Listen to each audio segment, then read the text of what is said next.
Listo, preguntas. ¿Lo Justo ahora, revisamos? profe, eso sí, hay bastantes preguntas. No, empecemos. Muchas dudas. Eso es lo bueno. Listo, entonces. Pero bueno, no sé si más que nada, más allá del tema, profe, un par de preguntas. Ujú. ¿Las notas de clase son esas notas, profe, que utiliza para ver Ah, los sí, son. videos o hacen referencia a otra clase de notas que usted, profe, va a subir? No, no, no, son los PDFs que están ahí. Son los Cuando. PDFs. Sí, sí, sí. Ah, listo, son número uno, profe. Número dos, hay temas en ese taller que se van a cubrir en otras clases que siguen, ¿cierto? Venga, lo miramos. ¿Eres? Ya comparto la pantalla. Creo que no. Ah, y eso, profe, los últimos dos puntos que hablan de programar, ¿Lo miramos? qué tan profundo va la palabra programar? O sea, todo el programa que corra en un lenguaje tiene que ser en Python, tiene que ser en un lenguaje que uno escoja. Ah, ya lo miramos. Profe, que Bueno, si puede poner a grabar la clase. sí, ya la puse. ¿Lo está grabando ya? Ya la puse. Listo, entonces. ¿Están viendo la pantalla? Sí. Sí, profe. Listo, entonces. Acá. Ups.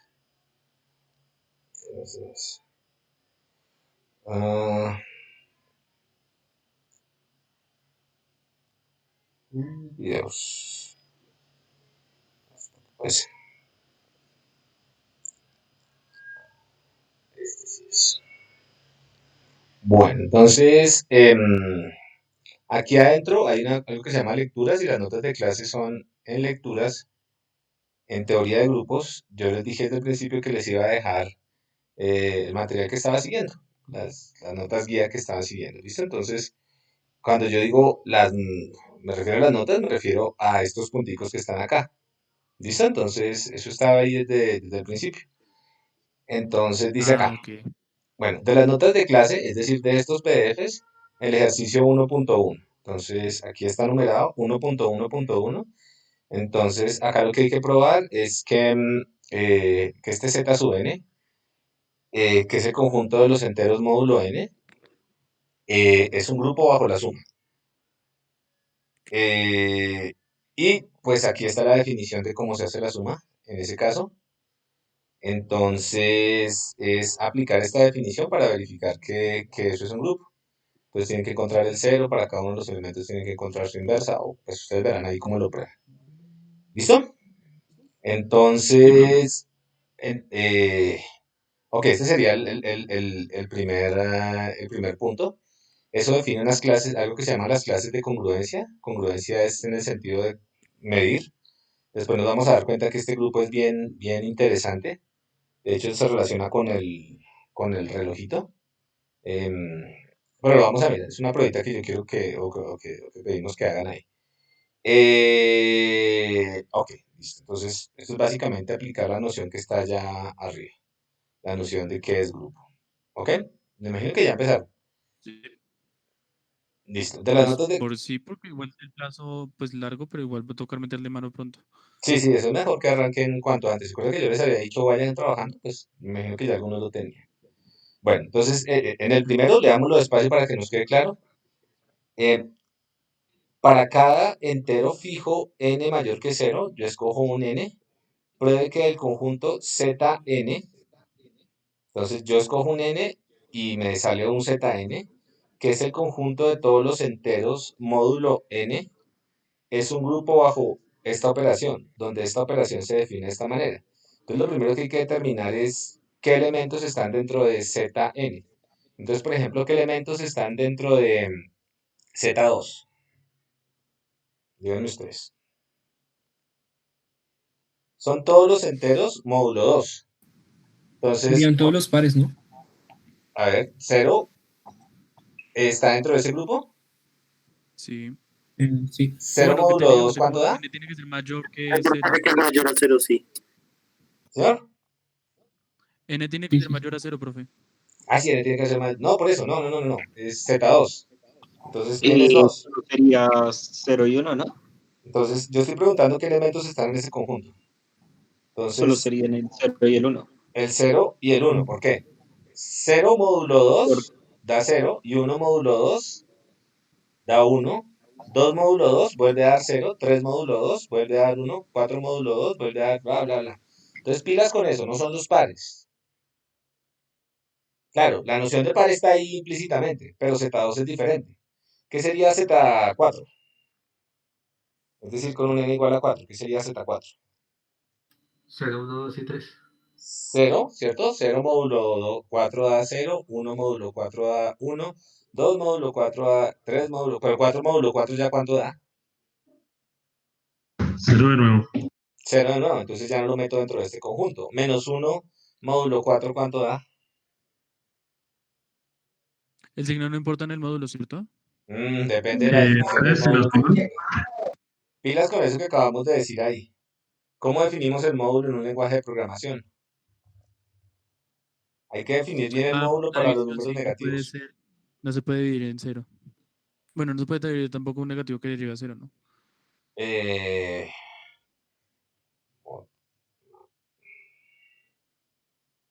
La operación de módulo hay que definirla con cuidado, ¿no? Pues por ahora es como el resto, pero dependiendo del lenguaje de programación uno puede definir el módulo de formas diferentes. Entonces, pues buscan la definición de módulo usual en matemáticas. Pero esto sí, uno como computer science le toca, o como ingeniero le toca tener cuidado con el tipo de módulo que tiene, ¿no?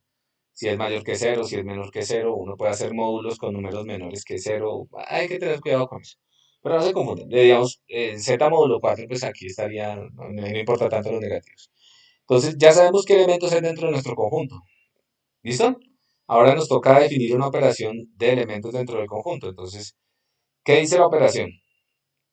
¿Dónde la operación corresponde a qué? ¿A qué corresponde la operación? Yo cojo dos elementos de ese conjunto, ¿cierto? Entonces, por ejemplo, cojo 0 y 1. Estos son dos elementos, A gorrito y B gorrito. Acá, A gorrito y B gorrito. ¿Listo? Entonces yo sumo 0 más 1 y le saco el módulo 2. ¿Cuánto da 0 más 1? Da 1. Entonces, tal como yo defino esa operación, 0 más 1 queda dentro de este conjunto de acá. ¿Cuánto da 0 más 0? Usando esta definición de suma. ¿Cuánto da? 0. ¿Y cuánto da 1 más 1? 2. 0, perdón. 0. Ah, no puede dar 2 porque 2 no está acá, ¿cierto? Entonces, 1 más 1 2, pero le tengo que sacar el módulo. Entonces vuelve a dar 0. Entonces nos queda cerrada bajo esa operación. ¿Ok?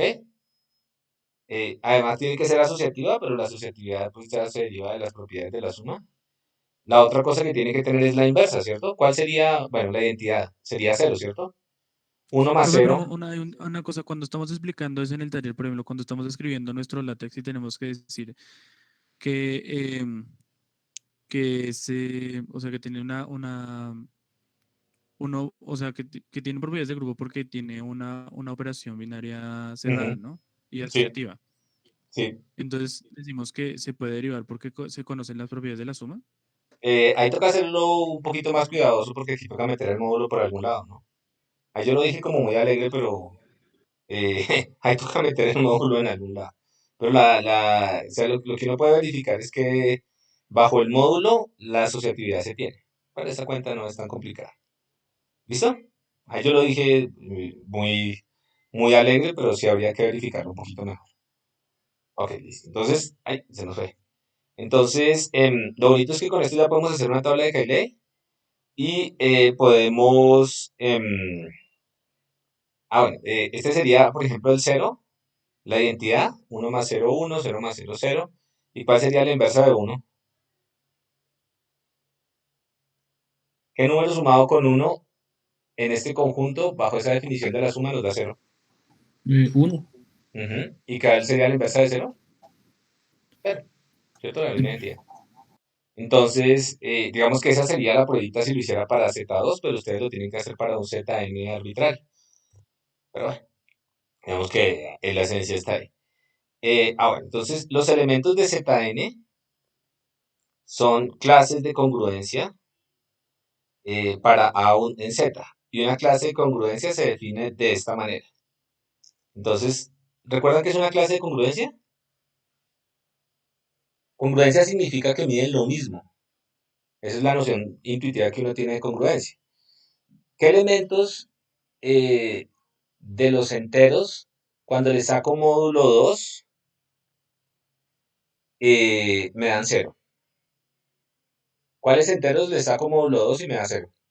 Los pares. Entonces, yo puedo hacer aquí la clase de congruencia a hat, a gorrito, y pues me dan los pares, ¿cierto? Compañero, tienes razón. Me da el 0, el 2, el 4, el 6, pero también me da el -2, etcétera. ¿Sí o no? Entonces, esta es la clase de congruencia correspondiente ¿a quién? Al 2. Bueno, al 0. Entonces, pilas porque esto es súper bonito. Todos estos, si los miro en la recta real, son números diferentes, ¿cierto? ¿Por qué? Porque pues el 0 es 0, el 2 está en una parte de la recta real, el 4 en otro, el 6 en otro. Pero cuando yo me pongo las gafas de Z2, todos estos miden igual. ¿Por qué todos estos miden igual? ¿Quién me puede decir? ¿O por qué todos estos son iguales? ¿Por qué todos los Porque pares son todos dan iguales? módulo 0. Porque todos módulos 2, pilas con lo que dice, con todos módulos 2 dan ¿qué? Usted, ¿dan qué? Cero, profe. Cero. 0. Entonces yo todos esos los estoy midiendo, pero cuando los mido a través de mis gafas, que son Z2, todos estos miden igual. Y si todos estos miden igual, pertenecen a la misma clase de congruencia, son iguales. ¿Qué otra clase de congruencia podría tener? Díganme ustedes. ¿La de qué? La de B gorrito La igual a de, los la de impares. 1, ¿cierto? 1 hat sería ¿qué? Los impares, ¿cierto? El 1, el 3, el 5, el 7, etcétera. Entonces, esto es bien bonito porque yo cogí los, eh, todos los zetas. ¿Cuántos zetas hay? Todos los enteros. ¿Cuántos enteros hay? ¿Cuántos? Pues infinito, ¿no? Y los veo a través de la óptica de Z2. Y me dice, ah, no, si usted los ve a la óptica de Z2, solo tiene que estudiar estas dos cosas de acá y ya lo tiene todo. ¿Por qué? Porque la clase de congruencia, la unión de la clase de congruencia de los pares y los impares, pues me da todos los enteros. Entonces, el asunto aquí es muy curioso. ¿Para qué sirve Z2? Sirve para poder hacer operaciones entre enteros sin explotar respecto a enteros, al infinito número de enteros que tengo. Uno dice, bueno, ¿eso para qué? Resulta que cuando hacemos operaciones en memoria, la memoria es finita y muchas de las cuentas que hacemos las hacemos con estas clases de congruencia. Eso lo vamos a ver después. ¿Listo? Entonces, si usted quiere ubicarse en cierta parte de memoria, imagínense que ustedes están trabajando directamente sobre memoria, pues la memoria es finita, ¿cierto? Pero usted quiere hacer cuentas para poder escribir en memoria sin necesidad de estar chequeando siempre que se pasó del tamaño de memoria, que ya se pasó del tamaño máximo, pues utiliza los módulos y algo que se llama la aritmética modular. Eso lo vamos a ver después, que es básicamente operaciones sobre estas clases de congruencia. Eso es bien chévere y tiene utilidades muy prácticas en computación. Por ejemplo, esa de la memoria. Entonces, bueno, entonces ya tenemos estas clases de congruencia. Be sure to show that this addition is well defined. Asegúrese que la definición y concluya que para cada uno de los enteros existe un grupo con n elementos. Bueno, eso lo pueden sacar ustedes. Pero ese ejercicio es bien bonito porque pues, nos cuenta un montón de cosas. De hecho, piensen en esta analogía.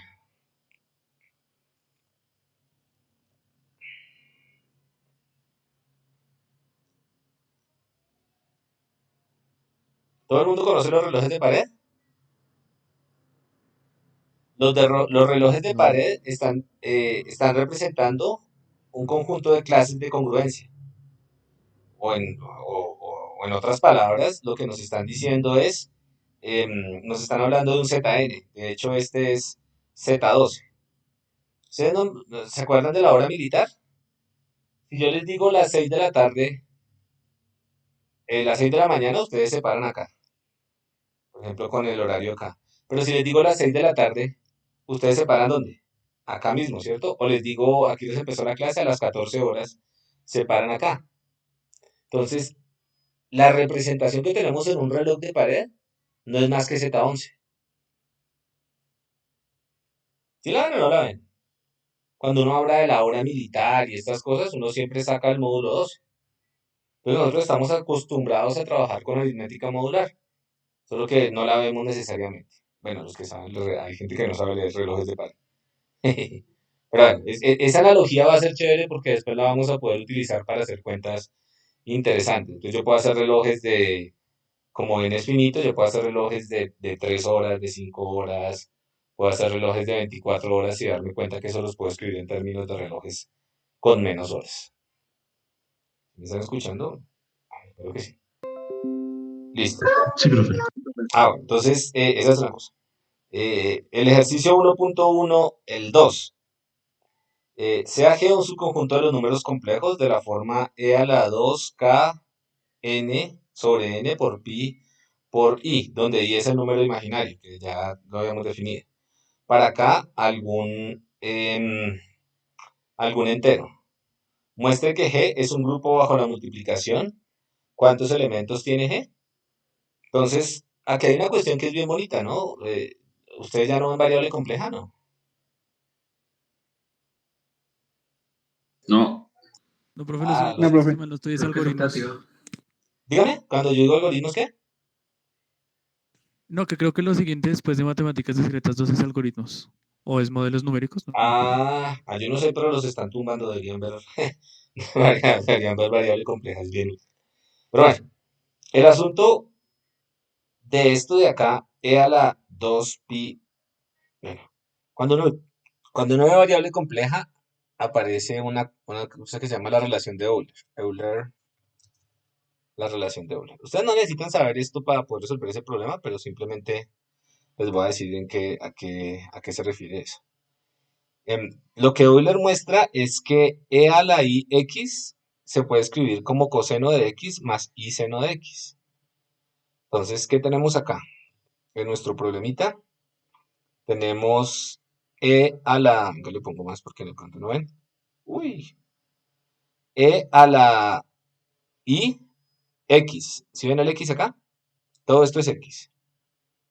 Entonces, ¿eso qué es? Eso es, según Euler, pues sería coseno de lo que acompaña, perdón, coseno de lo que acompaña ahí, más i veces el seno de lo que acompaña ahí, ¿cierto? Según esto que acabamos de, asúmanlo como que esto es cierto. Euler probó este teorema. Entonces, ¿eso para qué nos sirve?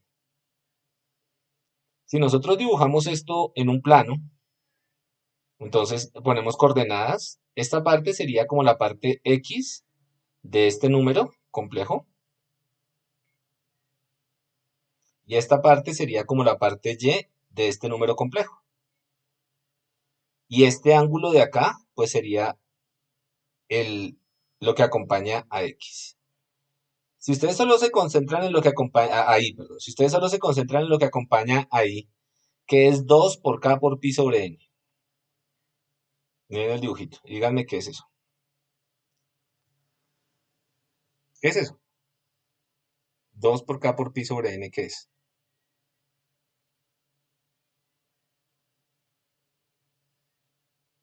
¿Qué es?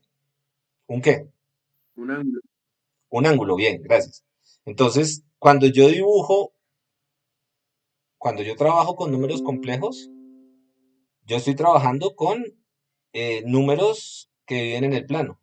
Y de hecho viven sobre un círculo. Bueno, entonces, un círculo de alguna manera se parece ¿a qué? A un reloj de pared, ¿no? Entonces, lo que yo estoy diciendo es, aquí leído de otra forma, es que el conjunto de los números complejos, que son en últimas en la representación compleja, ángulos donde lo que estoy haciendo es cogiendo el 2pi, ¿qué es 2pi? 2pi es todo el círculo, ¿cierto? ¿Sí o no? 2 pi Sí, es que la medida es en radianes de todo el círculo. todo el círculo.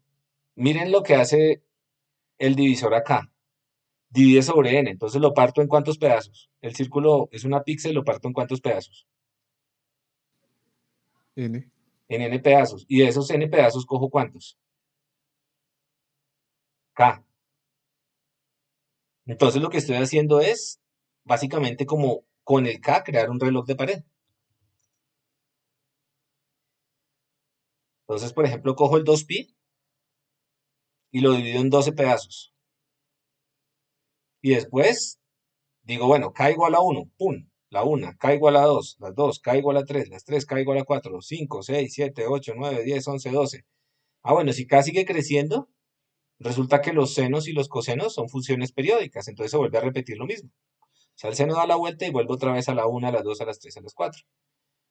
Entonces, ¿qué estoy diciendo yo acá?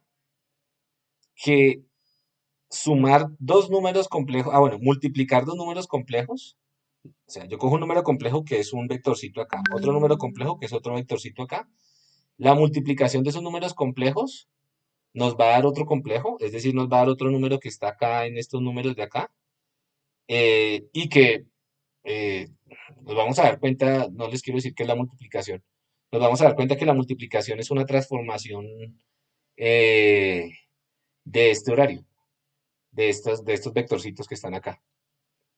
Una transformación en el sentido geométrico. ¿Alguien se puede imaginar qué será lo que es la multiplicación entre complejos? ¿Qué le hará a un vectorcito de estos? Si yo cojo un vector de estos y lo multiplico, un complejo y lo multiplico por otro complejo, ¿qué será lo que le hará? ¿Alguien puede especular? Producto punto. ¿Una rotación? Una rotación. Producto punto, bueno, ahí no es un producto punto, la multiplicación entre complejos se tiene que definir de una manera diferente, pero es una rotación, es lo que dice el compañero. Entonces, lo que les estoy diciendo acá es bien loco. Cuando yo cojo números en el reloj, mira, aquí todo el mundo ve los números en el reloj, yo sí los veo. Bueno, me imagino que algunos los verán. Cuando cojo los números del reloj y los multiplico, estamos rotando los números. Es como si el horario fuera moviéndose. Y los números del reloj nunca se salen del reloj. Entonces lo que yo quiero mostrar es que si yo voy rotando esos numeritos, em, multiplicar dos de esos números es rotarlos, de alguna manera, no estamos diciendo de cuál. Eso nos da otro número que está dentro del reloj. Y para una rotación, yo puedo devolverme. No es que solo vaya en un sentido, esto es un relojito que puede devolverse, porque estamos hablando de que esto tiene una estructura de grupo. Entonces, de alguna manera, ZN y estas cosas de acá son, ¿cómo se llamarían esos dos grupos? ¿O podrían tener una relación de qué? ¿De qué?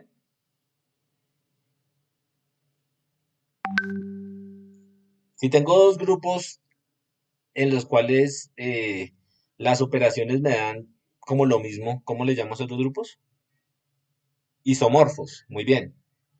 Tienen la misma forma, porque cuando yo los pinto, yo puedo pintar tanto el reloj de pared como los vectores complejos como un reloj de pared. Y las operaciones podrían llegar a ser las mismas bajo ciertas condiciones.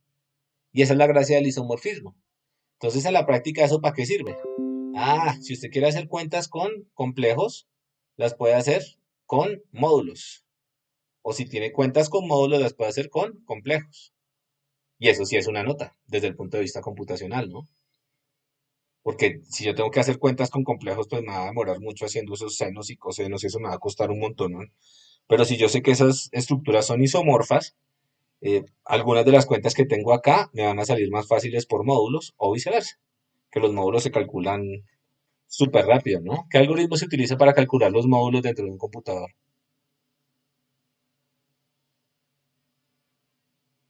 Algoritmo sin utilizar la función módulo. Sí, la función módulo no es mágica, ¿no? Algo debe implementar adentro. Digamos, una cosa es que uno usa el módulo y otra cosa es que el módulo alguien lo tuvo que haber implementado, ¿no? Eso no venía ahí, no nació Sí, en no, una... hay una fórmula que tiene varias condicionales, ¿no? Si la de Euclides, esa vaina. Ese se llama el algoritmo de división de Euclides, que es el que uno aprende en el colegio, ¿se acuerdan? El algoritmo de división de Euclides es el algoritmo que uno usa para dividir, eso es lo que uno implementa. Y Y uno de hecho le puede ver vamos a ver la complejidad del algoritmo de división de Euclides, eso es importantísimo en teoría, ¿no? Ok, listo, pero digamos, este es simplemente para ver que estas dos cosas se parecen. De las notas del ejercicio 1, 2, 1, hagamos el 3. A ver, 1, 2, 1.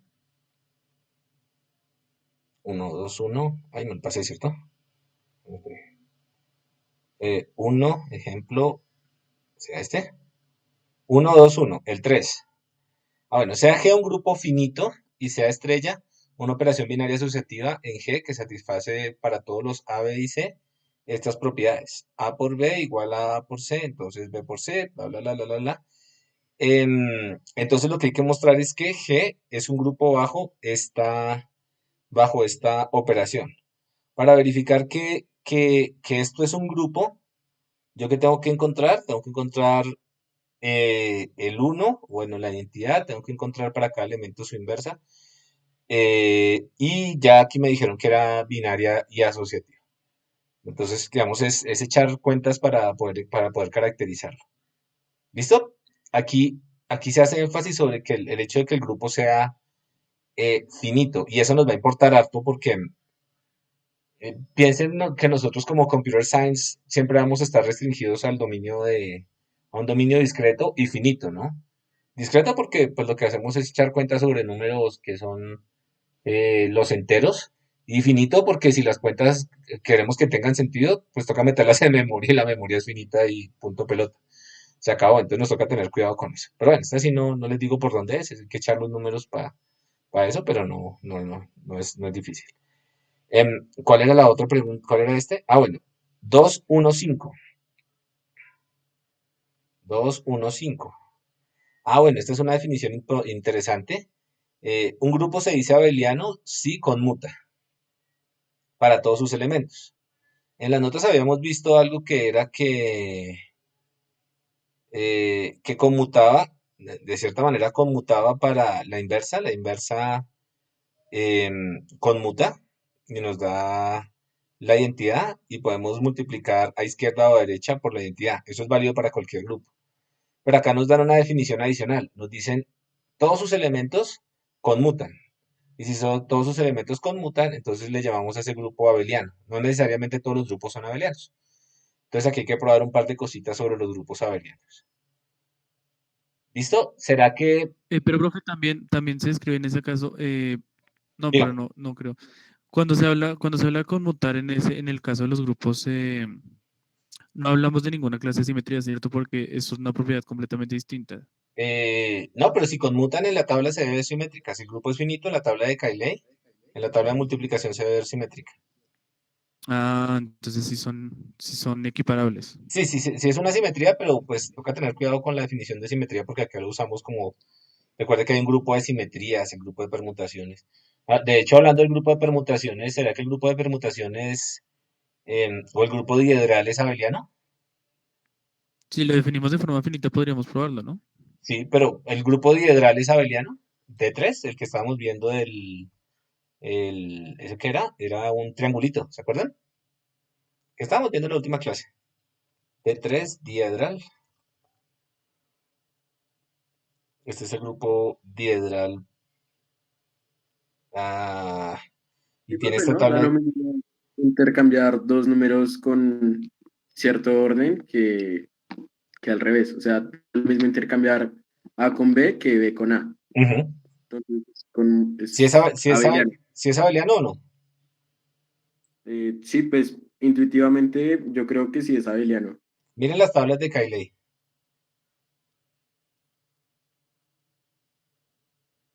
No, pero este es de 6. ¿Este es de 3 o este es de 6? No, estamos buscando de 3. Grupo diedral. Diedral. Diedral. Es más chiquitín. Este lo habíamos visto, ¿no? Grupo diedral. Y necesitamos las simetrías del triángulo.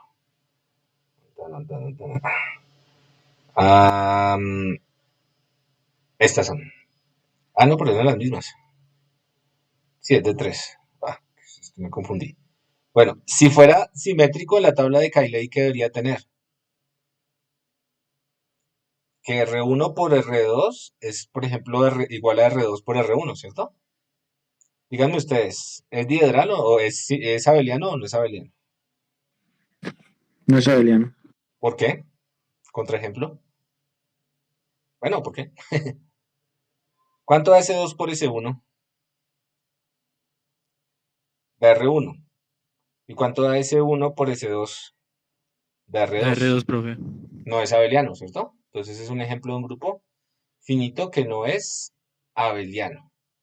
Entonces, pues es como siguiendo la idea del compañero que nos dijo que si tenía que ver algo con la simetría, sí tiene que ver algo con la simetría. Pues en la tabla de multiplicación. Ah, bueno, pero los veo que parece que están entendiendo, eso me gusta. Listo, entonces, estos son ejercicios como para mirar. Suponga que tenemos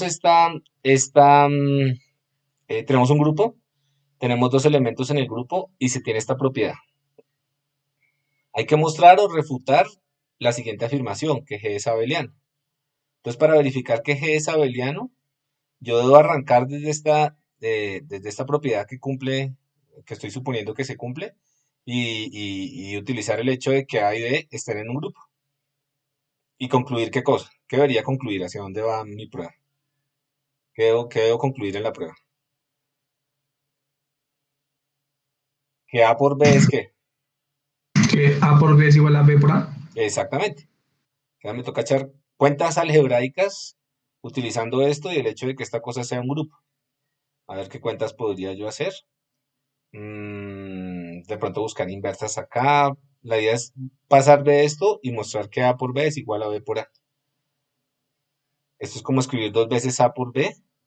Yo puedo multiplicar a ambos lados por la inversa, tal vez, porque A y B debería estar dentro del grupo. Entonces A por B tiene inversa. Con eso me quito uno de los de acá. No sé, ustedes hacen sus cuentas allá. No sean cuidadosos, pero esas cuentas son puras cuentas algebraicas. Una cosa que yo quiero que vean es que, por ejemplo, todo eso que probamos acá, bueno, este que estamos probando en particular, me parece chévere.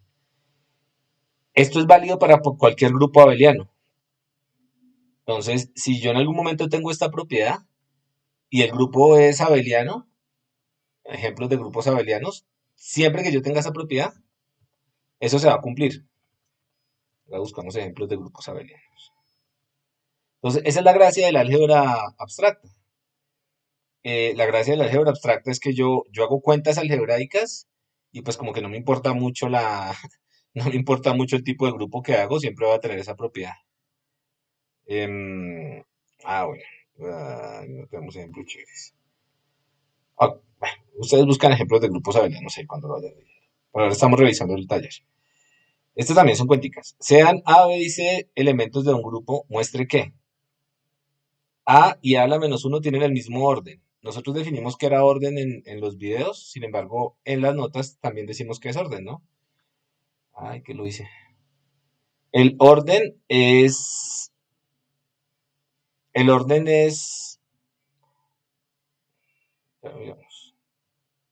El orden es cuántas veces yo tengo que elevar un elemento de mi grupo para que me dé 1. Ya lo miramos acá. Acá definimos qué es el orden. El orden se define en un grupo finito.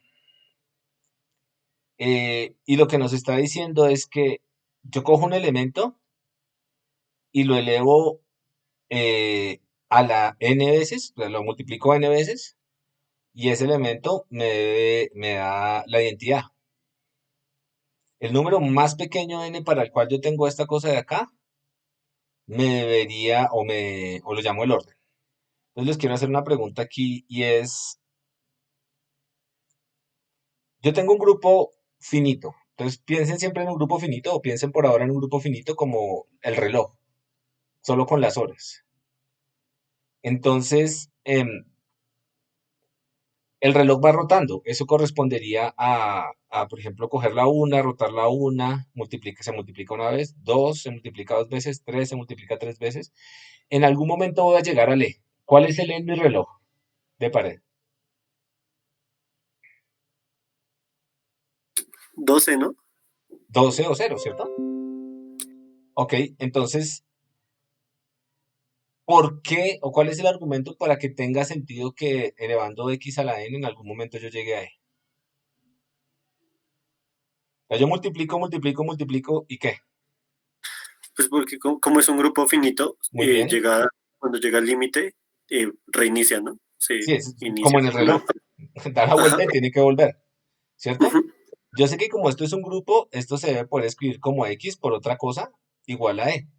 Ese x por otra cosa, esa otra cosa, ¿qué sería? Pues la inversa. Pero yo sé que esta cosa es un grupo y como es un grupo, pues debe tener inversa. Entonces, yo siempre voy a tener aquí su inversa.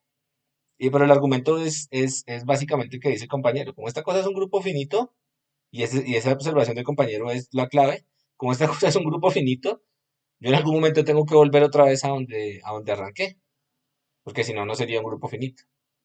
¿Listo? Entonces, ese es el orden. Y lo que hay que probar ahí es que, ¿qué? Ay, lo cerré. Lo que hay que probar ahí es que, ya lo miramos. Lo que hay que probar ahí es que estos dos tienen el mismo orden. Bueno, ahí más o menos esbozamos algo parecido. Que A, B y BA tienen el mismo orden y que A, B, C y B, C, A tienen el mismo orden. Esto tiene sentido siempre y cuando estemos hablando de grupos finitos, ¿no? Entonces las cuentas las van a hacer para grupos finitos. Y ahí uno puede generalizar algunas cosas.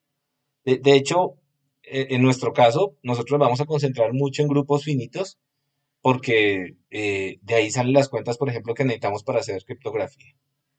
Bueno, ¿para qué valores de n se pueden encontrar cuadrados latinos de orden n que no vengan de una tabla de grupos? ¿Se entiende la pregunta o no? ¿Qué entiende de la pregunta? Yo quiero entender, quiero escucharlos.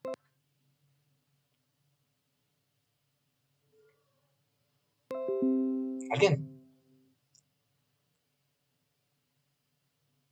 Pues, profe, si nos piden orden, es completamente similar a que nos pidan pues una potencia, ¿no? Eso, el número de permutaciones. Pero aquí los cuadrados latinos de orden n son el tamaño del cuadrado latino, ¿no? Entonces nos están diciendo, bueno, recuerden que los cuadrados latinos son, ¿qué cosa? Son arreglos donde tengo elementos distintos por filas y por columnas, matrices donde tengo elementos distintos por filas y por columnas.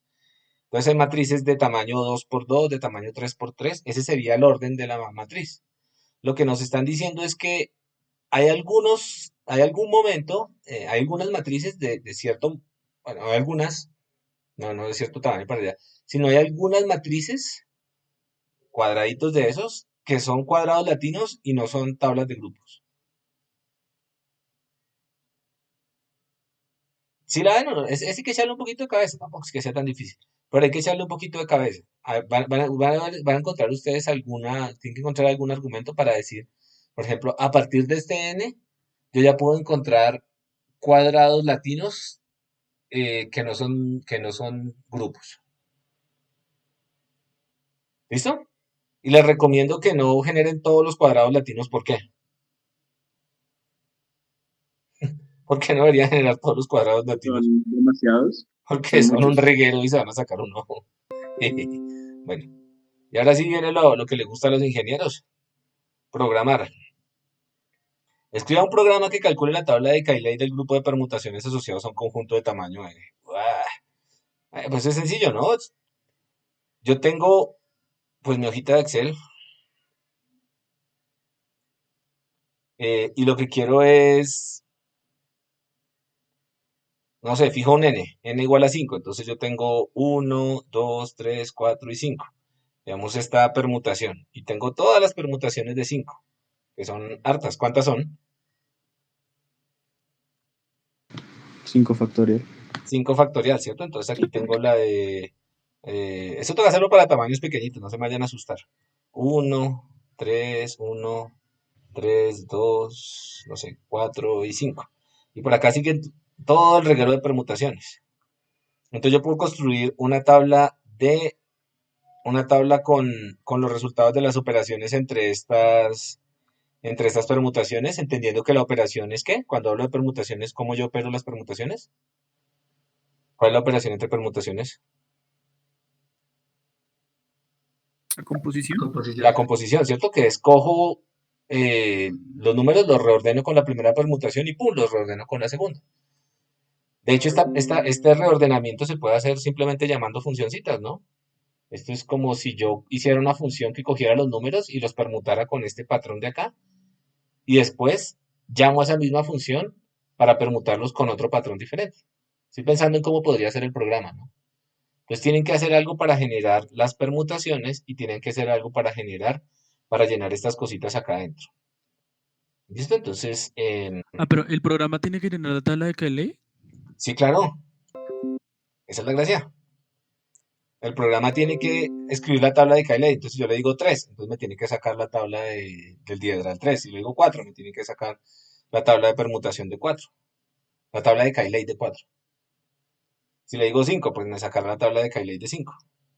Listo, como a ustedes les gusta aprender nuevos lenguajes, la idea es que lo hagan en un notebook de Python, que es esto de acá.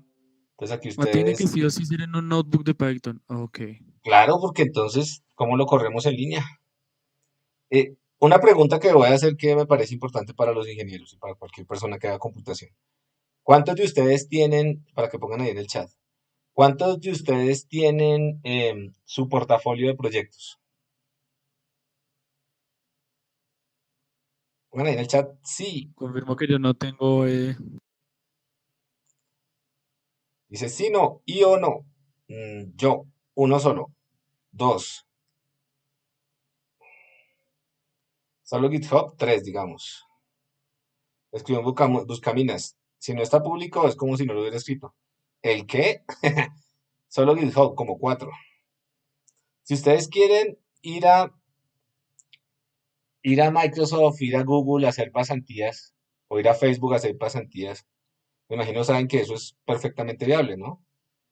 Una de las cartas de presentación que le piden a uno, y una de las cosas que le piden es, bueno, ¿y usted en qué ha trabajado?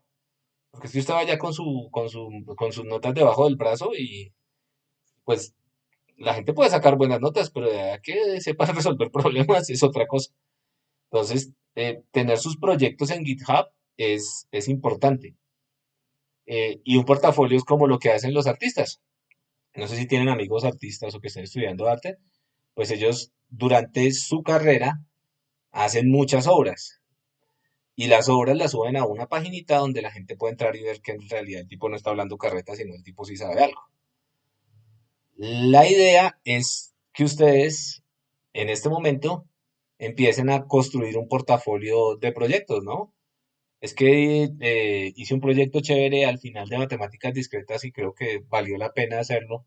Me quedó bonito, hice algo interesante, pues lo pongo ahí. ¿Listo? Entonces, como queda en GitHub y estas cosas, la idea es que uno por lo menos pueda bajar el código, reutilizarlo. Entonces, la idea es que lo hagan en Python como para que la cosa por lo menos quede medio entendible. Eh, yo sé que ustedes no van a tener dificultad para aprender Python los que no saben, y la idea es que hagan un colaborative de estos. Librerías para ese problema no van a necesitar, y aquí la idea es que hagan todo a pedal. Si lo quieren hacer así con cosas bonitas, pero la cosa es que lo que yo quiero es correr el notebook y ver que funciona. A esto que es Vareta app. No sé nada de qué es Vareta app de mi F. Bueno, no mentiras. Baret. ¿Se necesita Anaconda? No, necesita esta cosa de acá que la tiene todo el mundo instalada o la instalan. Se llama Collaborative. Y es un entorno de ejecución. Lo pone acá. ¡Tin! Y aquí pueden poner Hola Mundo. Y lo pueden programar en el celular si quieren. ¿Listo? Y cuando lo quieran publicar en el GitHub, aquí uno le puede decir, ay, guardar una copia en su GitHub. ¿Listo? Eh, con Colab se puede. Y ahí entre ustedes se ayudan en el chat. De nuevo, si los que no tengan un portafolio de proyectos, pues arranquen ahora es cuando, ¿no? Entonces, ahorita miramos lo de las fechas y si se sienten asustados ahí con lo de programación, pero no deberían porque es donde son ustedes más fuertes, ¿no? Em, el punto es que hagan esta cosa porque cuando lleguen a las entrevistas, eso va a ser un plus. Y ese plus va a ser bueno, no solamente si van a una empresa grande, sino ya casi todo el mundo está pidiendo en el mercado evidencias de que ustedes no hablan mucha carreta, sino que pues tienen capacidades para resolver problemas de verdad. Y qué mejor que esos programas que uno hace durante toda su carrera, que no son pocos en ingeniería de sistemas, y uno termina haciendo a veces cosas muy bacanas, qué mejor que tenerlas para mostrarlas y tener una carta de presentación. ¿Listo? Entonces vamos a tomarnos el trabajo de hacer esto y lo vamos a subir en nuestro GitHub. Entonces en ese orden de ideas lo vamos a hacer, lo subimos al GitHub y subimos el enlace del GitHub. Para los que no tengan GitHub, pues bienvenidos sea la hora de tener GitHub. Listo, entonces Profe, qué pena. dígame. Esto, para el primer ejercicio del taller, ¿eso se puede demostrar por inducción matemática? Sí, sí, sí. De hecho, sí se Ok, puede. gracias. Listo, si tienen la prueba por inducción, chévere. Sean creativos con las pruebas, ¿no? Pues no tan creativos, pero sí que entiendan. Y que no sea así toda ladrillo y qué bonito. Escriba un programa que Profe. calcule. Dígame. Una pregunta, en cuanto a la presentación, ¿hay alguna otra especificación o solo en látex? Ah, no, yo Más o no, menos. yo no dije que nunca látex, no. Yo dije, como ¿No? estamos en estos momentos de efervescencia y calor, lo pueden hacer en una hojita y me envían las imágenes, pero eso sí, tiene que estar impecable la hoja, ¿no? Porque yo sé que hay gente que puede tener compliques para poder tener acceso a látex, pero pues a una hojita y papel, si yo creo que todo el mundo tiene acceso, le toman una buena fotografía. No es que me vayan a hacer eso y que encima esté el chocolate y el manchón del tinto o todo lleno de manchones. O sea, de entrada, la idea es que quede bien organizadito, bien bonito y con letra pues más o menos decente, ¿no? Si lo quieren hacer en látex, pues bien, practican látex. Y me parece bien. O sea, no les voy a poner más nota ni menos nota por eso, porque lo que voy a hacer es revisar la cosa. Em, que es vareta Pepe, ya me quedó encausado. La foto del tinto es el símbolo del esfuerzo. ¿Qué es esa cosa de vareta Pepe? Ah, vareta. No sé qué es. Es el futuro. Me da risa que esa es la consigna de todos los ingenieros. Yo ya llevo como cuántos años, como unos 20 años haciendo ingeniería y, y todos nosotros tenemos la consigna de que la última tecnología que conocemos es el futuro. Listo. Eh, ok. Escriba un programa que calcule el grupo de automorfismos del grafo asociado al problema de los puentes de Königsberg. ¿Lo conocen el problema de los puentes de Königsberg? Me imagino que sí, ese es un problema clásico que uno ve en teoría de grafos. ¿Sí? Sí, uno vio teoría de grafos. Ah, pero si fue en matemáticas discretas uno y no vieron teoría de Pues grafos, sí, pues uno cierra con ese tema, pero profe, eso no quiere decir que lo hayamos visto así como de Ah, lleno. uy, no, pero pilas porque grafos sí, eso es como, eso si uno no ve grafos es mejor, no sé, irse a Wikipedia y leerse eso y con cuidado. Los grafos son súper importantes y para computer Que, science más importantes. que ese problema no era para verificar si se podía pasar todos los puentes por una única vez en una isla, ¿Y en se un podía? territorio aislado. No, creo que no se podía. No, no se puede. Esa es la gracia del problema, ¿no? No se puede. De hecho, Sí hay una se puede. historia bacana respecto a esto porque el problema estaba planteado y lo que hizo Euler fue hacer la abstracción de grafo. Entonces, estos son los nodos del grafo, el tipo hizo la abstracción del grafo y construyó el grafito, que es el que conocen ustedes, este es el grafo, y uno puede demostrar que efectivamente no se puede. El argumento básicamente es que si uno entra por un lado, tiene que salir por el otro, y en algún punto alguno de estos es como impar, entonces no se puede. Uno va descontando, si uno entra por acá, sale por acá y va descontando estas vías, entra por acá, sale por el otro lado, va descontando y al final le queda uno de los nodos sin visitar, cosas. ¿Listo? Entonces, este es un grafo, ¿no? Entonces, hay una pregunta ahí, suena medio, si uno hasta ahorita llega al curso como que se asusta. Eh, calcula el grupo de automorfismos del grafo asociado al problema de los puentes de Königsberg. Pues eso no tiene misterio, ¿no? Tengo este grafo. Entonces, ¿qué es el grupo de automorfismos de un grafo? ¿Alguien ya lo revisó o no? En el videito. Es como el grupo de las permutaciones de los vértices de mi grafo, en Sí, muy los bien. cuales aún siga permaneciendo las conexiones de las aristas. Exactamente, eso es. Ese problema es un problema, es un problema que no es ni NP completo ni es P, está como en la mitad. Y es un problema súper, súper, súper complicado cuando los grafos son grandes. Entonces yo sé que lo van a responder seguramente por fuerza bruta. Ahorita les doy pistas para que lo puedan resolver. eh, pero por eso es un problema bien chévere. Entonces, lo que dijo el compañero es, yo tengo acá unas etiquetas, por ejemplo, A, B, C y D. Entonces yo permuto las etiquetas, ¿cierto? Entonces, ¿de dónde vienen las permutaciones? Pues del grupo de permutaciones. Entonces pongo aquí A, B, C y D. Entonces puedo hacer A, B, C y D, una permutación, otra permutación. Resulta que cuando yo permuto, yo puedo cambiar la estructura del grafo, tener otro grafo diferente. Yo quiero saber cuáles son las permutaciones de las etiquetas, tales que esas permutaciones de las etiquetas me dejen el mismo dibujito del grafo. Esos dos grafos, yo tengo un conjunto con permutaciones. Cojo una de esas permutaciones, pum, se las aplico al grafo. Pues me da otro grafo que en esencia es muy parecido, es el mismo. Esos grafos son isomorfos. Entonces, con el grupo de las permutaciones, con ese conjunto de permutaciones, yo me puedo construir todos los grafos, o yo tengo ahí todos los grafos que son iguales a este. Y de hecho, ese conjunto de permutaciones es un grupo bajo la operación de composición. Entonces, ahí los dejo para que se diviertan con ese problema. ¿Por qué? Porque habría que sacar, no sé, de pronto las permutaciones y ver cómo permuto los grafos y si saco los grafos, después cómo comparo dos grafos. Pero es chévere, lo pone a pensar a uno, es bonito. ¿Listo? Entonces, ¿qué se quiere de acá? Al final se quiere una lista de permutaciones que al aplicárselas a estos nodos de acá, básicamente me den el mismo grafo. Es decir, me den todos los grafos isomorfos. Ya vamos a ver por qué eso es importante. Y de hecho es un problema así súper clásico en computación, que es el problema del cálculo del grupo de automorfismo. Hay una charla que la revisamos el año pasado, automorfismo, en el ICM. ¿Sí saben qué es el ICM? De pronto no. En el International Congress of Mathematics. International Congress of Mathematics. Me pareció muy bonita. Ahora buscamos acá.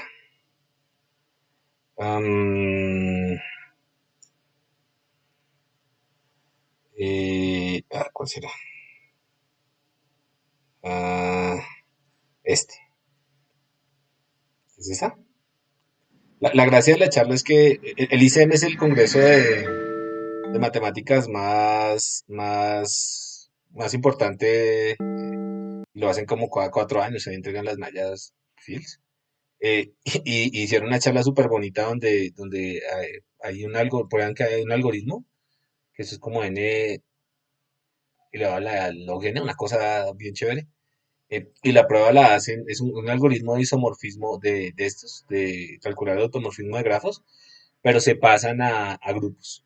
Uno la ve y está como en chino, pero hay unas cositas que uno coge. Pero es chévere. Pues se las paso. Ya la busco y se las paso al grupo. Pero bueno, esta es una cosa de esas que uno dice, voy a hacerlo una vez en la vida.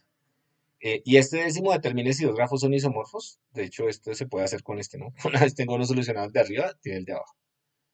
Entonces, ahora sí, si quieren, dejamos un tiempito más para que hagan los programitas y se familiaricen con Python los que no están familiarizados.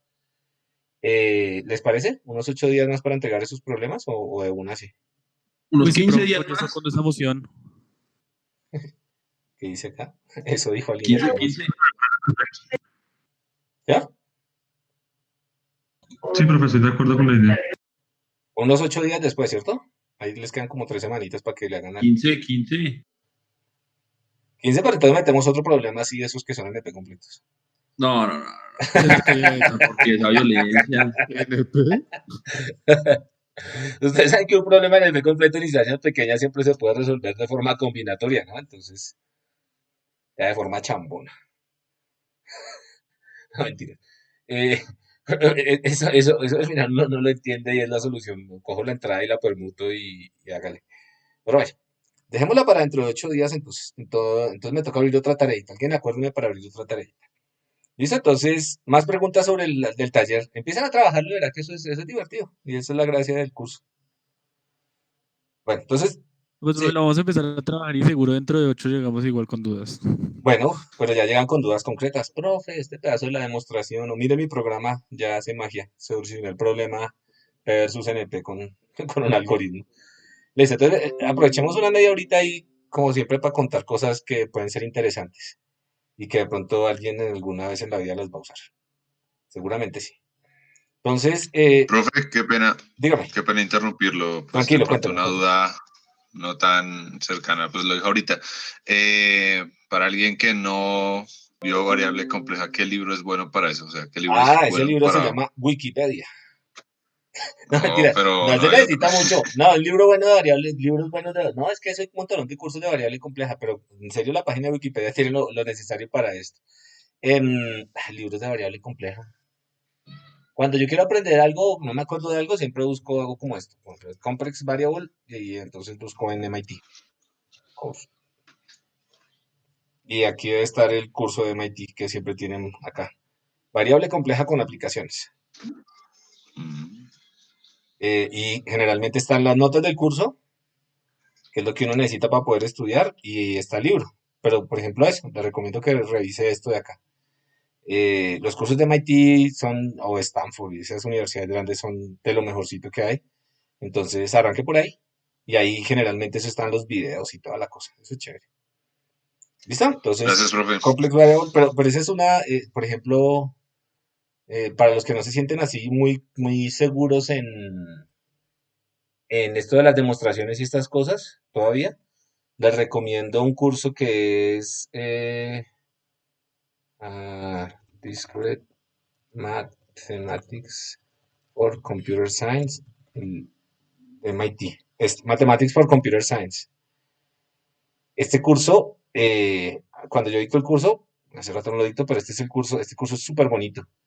Y el libro es bien, bien, bien bacano. El libro está por acá, aquí en del sílabo de estar. El libro está, si no lo buscan en mi página, yo lo tengo por ahí, pero es bien, bien chévere. Y el libro es bien, es para Computer Science y tiene aplicaciones y tiene programitas. Es muy, muy bacano. Y además no se sale de la formalidad.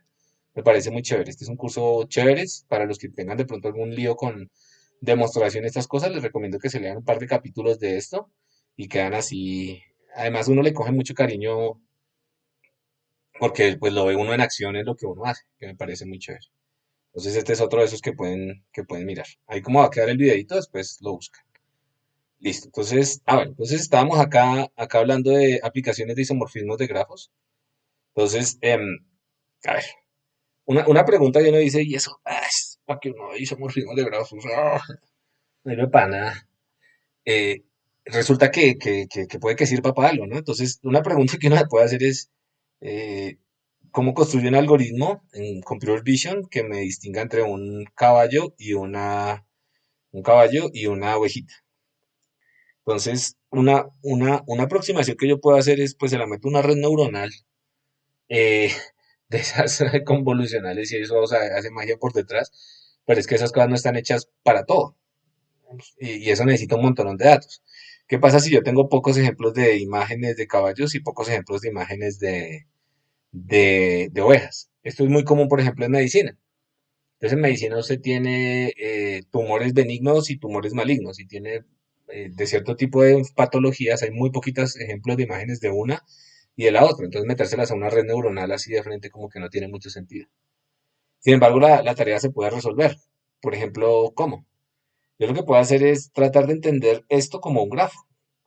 En este caso, por ejemplo, como un árbol. Recuerden que un árbol es una instancia de un grafo donde yo tengo, por ejemplo, no sé, las patas y de las patas las tengo pegadas al cuerpo y ahí tengo la cabeza. Esto lo puedo estructurar como un árbol em, y esos árboles después los puedo comparar o como un grafo. Aquí está el caballo y ahí está el fondo, etcétera. Entonces, esa es una idea que uno en principio puede hacer. Nos vamos a dar cuenta que esa idea es muy poderosa y es la idea de estructurar información que no está estructurada. Acá tenemos solo píxeles en conjuntos de estructuras discretas y después poder manipular esas estructuras discretas. Entonces, para arrancar por algún lado, pues lo primero que tengo que hacer es tratar de encontrar como los pedazos que son relevantes en la imagen. Esto se llama mapas de saliencia y uno los construye cuando hace visión por computador. Entonces les pido hacer el siguiente experimento. Por ejemplo, muevan su cabeza, ya la estoy moviendo miren hacia sobre su hombro, mano izquierda. Y muevan rápidamente su cabeza hasta la mano derecha, sin cerrar los ojos, ¿no? Muévanla rápido, no tan rápido, pero sí muévanla rápidamente. Si ustedes tienen un objeto al frente mientras ustedes están haciendo esa rotación de su cabeza, va a haber ustedes no van a poder distinguir exactamente todo, pero van a haber algunos objetos que van a quedar como en su memoria. Van a haber algunos objetos que van a resaltar más. Hay un problema en Computer Vision, es tratar de determinar cuáles son esos objetos que resaltan más cuando uno no está enfocando el objeto, sino que uno está haciendo como una pasada rápida del objeto. Ese problema se llama el problema de caracterizar el mapa de saliencias. Entonces ustedes lo pueden probar, ¿no? Entonces uno va en la calle y de un momento a otro pasa, no sé, un carro muy rápido, entonces uno no detalla bien el carro, pero uno sabe que pasó un carro. ¿Listo? Esa es la idea de los mapas de saliencia, tratar de resaltar en la imagen algunas regiones que en principio podrían llamar la atención. Entonces, estos mapas de saliencia tienen unas bases biológicas, uno puede construir modelos biológicos para esto. Básicamente lo que uno busca son regiones con altos niveles de variación en color o en direcciones. Digamos que ya hay una matemática para modelar eso, pero nos da mapitas como estos que están acá. Más rojos son donde eventualmente el algoritmo va a decir que hay una información visual que llama más la atención. ¿Listo? Entonces, estos mapas de saliencia se pueden construir y hay algoritmos para eso. Si ven que acá la cara del perrito, se supone que si uno lo mira rápido, la cara del perrito sería lo que lo que uno distingue a primera vista de manera más rápida. Esto es importante para, por ejemplo, cuando uno hace sistemas de visión por computador. em, Imagínense ustedes en un vehículo autónomo y procesar toda la imagen para saber que hay un perro, un gato, un pollito, un señor pasando, pues es muy costoso. Entonces uno lo que puede hacer es correr algoritmos como estos, que en realidad son muy rápidos y le dan como un primer vistazo a uno de dónde el algoritmo debería poner más atención para, por ejemplo, después realizar una tarea de reconocimiento más detallado. Entonces acá, véanlo como un filtrado de las regiones donde posiblemente hay información. Entonces, una cosa que uno puede hacer es lo siguiente. Estamos tratando de operacionalizar esto de acá, ¿no? Entonces, con un mapa de saliencia yo ya tengo unas regiones que eventualmente podrían llamar la atención. Entonces, por ejemplo, acá los ojitos, ¿por qué? Porque hay variaciones de color y variaciones en la dirección. Acá las orejas, la nariz, la boca. Y uno podría pensar que hay unas relaciones de contenencia. Entonces, los lóbulos de la oreja están contenidos en la oreja, pero las orejas junto con los ojos están contenidos en la cabeza. Y a partir de eso yo puedo construir un grafo. Un grafo, digamos que en el sentido general, ¿no? Unos nodos con unas rayas que son las aristas que me están ligando esos nodos y pues me están diciendo esencialmente que hay una relación, por ejemplo, de contenencia o de algún tipo de relación de hace parte de. Entonces, esta es una forma que uno podría ya usar para poder construir una representación discreta de la información que está contenida acá. Entonces, eso me da un grafo. Yo también puedo hacer eso, por ejemplo, sobre el martillo y construir otro grafo. Entonces, yo ya me he olvidado de la información de la imagen y te la tengo representada de otra manera, en este caso como grafos. Y una pregunta que uno se puede hacer es si con esos grafos que representan el objeto que está por detrás, yo puedo hacer algo para reconocer objetos. ¿Hasta bien entendido?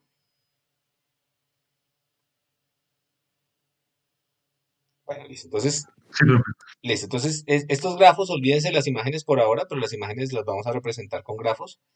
Entonces yo podría tener grafos distintos. Imagínense aquí la misma cara del señor, pero por ejemplo un poquito rotada o un poquito de perfil. Los grafos no necesariamente van a ser los mismos o podrían ser los mismos. O si la persona la paramos cabeza arriba, pues el grafo nos va a quedar seguramente distinto. Recuerden que pues uno no sabe a qué corresponde cada cosa, simplemente tienen los grafos. Entonces, una pregunta que uno se puede hacer es, si yo tengo dos representaciones de grafos, ¿será que esos grafos son isomorfos? Si son isomorfos es porque estamos representando la misma estructura, en este caso de conectividad en la imagen, y ya llevamos el problema a un dominio, digamos que más conocido para nosotros, y es el problema de determinar si los grafos son isomorfos. Entonces, ¿qué significa de nuevo ya que los grafos sean isomorfos? Significa que yo puedo construir un mapeo uno a uno entre los nodos de este grafo y los nodos de este grafo. Aquí tenemos números y tenemos letras, de tal manera que nodos conectados acá son nodos conectados a través del mapeo en este grafo de acá. Entonces, si uno lo piensa un poquito, pues la definición ahí es formal, pero si uno lo piensa un poquito, pues básicamente lo que está diciendo es que este de acá lo puede deformar en este de acá o lo puede dibujar en este de acá sin cambiar la topología, es decir, las conexiones del grafo original, sin despegarlas. O sea, si despego, pues pierdo porque ya cambio, ya, por ejemplo, quito una conexión y esa conexión necesito que esté al otro lado. Si, si agrego una conexión, pues esa conexión necesito que esté al otro lado. Entonces no se vale cambiar las conexiones. Pero lo que sí se vale es mover estos nodos de tal manera que yo pueda dibujar un grafo que se vea igualito a este. Es decir, si yo muevo estos nodos, imagínenselo yo moviendo este grafo, si yo muevo estos nodos y soy capaz de hacer este dibujo eh, sin cambiar las conexiones, ni obviamente el número de nodos, entonces esos grafos son isomorfos. Entonces, el problema de isomorfismo de grafos, si logro resolverlo, me resolvería el problema de saber si dos imágenes representadas con grafos ligeramente distintos, por ejemplo, con otra orientación, cosas como esas, se refieren al mismo objeto. Entonces, ¿sí ven que eso tiene mucho sentido una vez que uno representa los datos de una manera, digamos que adecuada. El problema es que este problema no necesariamente es un problema trivial. Saber que dos grafos son iguales, pues de pronto abajo uno lo puede hacer. Son el mismo, son isomorfos. Pero si lo queremos meter dentro de un computador, ahí ya la cuestión puede ser un poco. Entonces, ¿qué queremos cuando cuando resolvemos el problema de isomorfismo de grafos? Queremos estas correspondencias, ¿cierto? Queremos encontrar el isomorfismo, que no es más que la correspondencia entre los nodos de esto de acá y de esto de acá. Entonces, noten ustedes que acá yo tengo aquí yo tengo, si doc lo pongo acá, si cow lo pongo acá arriba, entonces esta línea de acá sería esta línea de acá. Si doc y pic hago las correspondencias tal como están en las flechitas acá, esta línea de acá correspondería con doc y pic, así con esta línea de acá. Entonces por ahora he preservado esas dos, doc y cat sería doc y cat, doc, ¿dónde está? Acá, sería la de acá. Entonces es como, venga a ver, yo me lo imagino, es como si este se rotara un poco, este se mandara como al centro, esta línea roja que es cow y pig, cow lo mando acá, pig lo mando acá, esta línea roja la enderezo, que es esta de acá. Entonces, eh, lo que yo necesito para garantizar que haya un isomorfismo es que estas flechas de acá existan. Obviamente no, pues, no todas las flechas me van a generar una correspondencia, pero si las flechas de acá existen y me preservan la conectividad que tenía inicialmente en este grafo, entonces los grafos son isomorfos. ¿Ok? Paremos aquí un poquito. ¿Alguien me podría decir un algoritmo, el primero, o que se les ocurra para poder caracterizar el isomorfismo entre estas cosas? Entre estos dos, por ejemplo. ¿Qué harían ustedes? ¿Todo el mundo sabe primero que todo cómo almacenar un grafo dentro de un computador o no? ¿Cómo lo represento? A través de una matriz de Siquiera cómo adyacencia. crearlo, ¿no? ¿Ya? Espérate. Yo tengo varias Usando representaciones, una ¿cierto? matriz de... Yo puedo Sí. construir una matriz de adyacencia, entonces lo que yo tengo es, en las filas, tengo I, corn, beef y tuna, es decir, una matriz de 4x4 y la entrada IJ corresponde a que hay una conexión entre IJ. Esa puede ser un tipo de representación dentro de mi grafo, dentro de mi computador. Otra forma de representarlo, ¿a alguien se le ocurre? Las listas de aristas. Listas de aristas, por ejemplo. Entonces yo tengo una lista de aristas. Entonces, lo que decía el compañero era, por ejemplo, B, A, B, C y D. A, B, C y D. Entonces construyo la matriz de adyacencia. y pongo un 1 en donde haya una conexión, ¿cierto? Esto son grafos no dirigidos, pues me quedaría, por ejemplo, acá, B con D, no sé, voy a hacer un grafito acá. Y bueno, el que sea. ¿Listo? Entonces, ¿cuál es el problema? Bueno, supongamos que lo represento así. Esa es una forma de representarlo. La otra forma de representarlo es la que dice el compañero. Entonces él dice, pues no, venga, usted pues saque la lista de las aristas que tiene ahí. Entonces, D con A es una arista. Hay otra arista que sería A con B. Hay otra arista que sería B con C, etcétera, ¿cierto? Entonces, esta es una representación alternativa y lo puedo representar como una lista dentro del computador. Eso no tiene misterio. ¿Por qué no pongo la otra? Pues, si es no dirigido, las parejitas no cuadran. Entonces, el punto aquí es, a mí me dieron esto de acá, pero posiblemente me dieron otro grafo que es 1, 2, 3 y 4.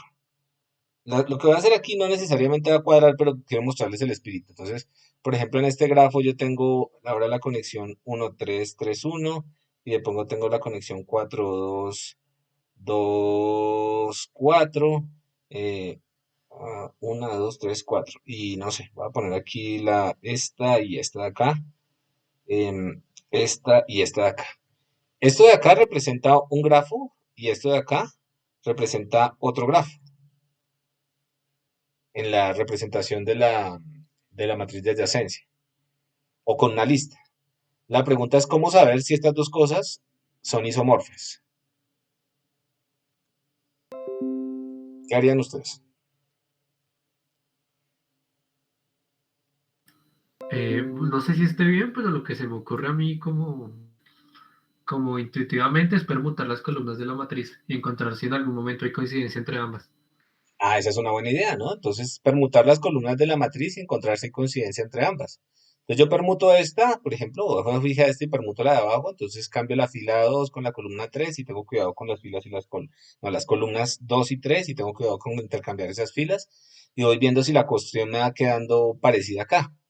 Digamos que en esencia eso podría ser un algoritmo. ¿Cuál es la complejidad de ese algoritmo, por ejemplo? N factorial.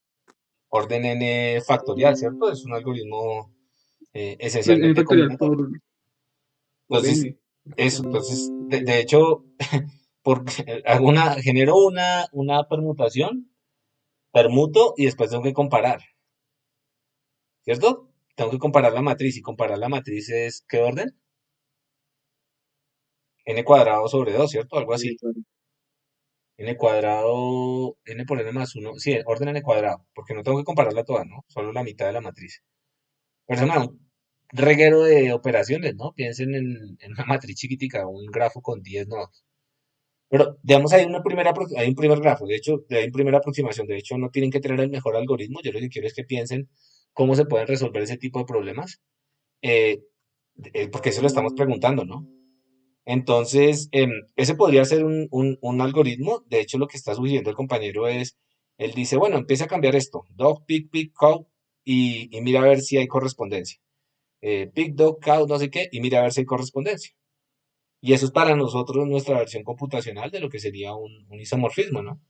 Yo creo que es que más bonito y más tramador decir que estamos haciendo un homomorfismo o un isomorfismo que decir que estamos comparando dos matrices de conectividad. Pero últimas, al final estamos hablando de lo mismo.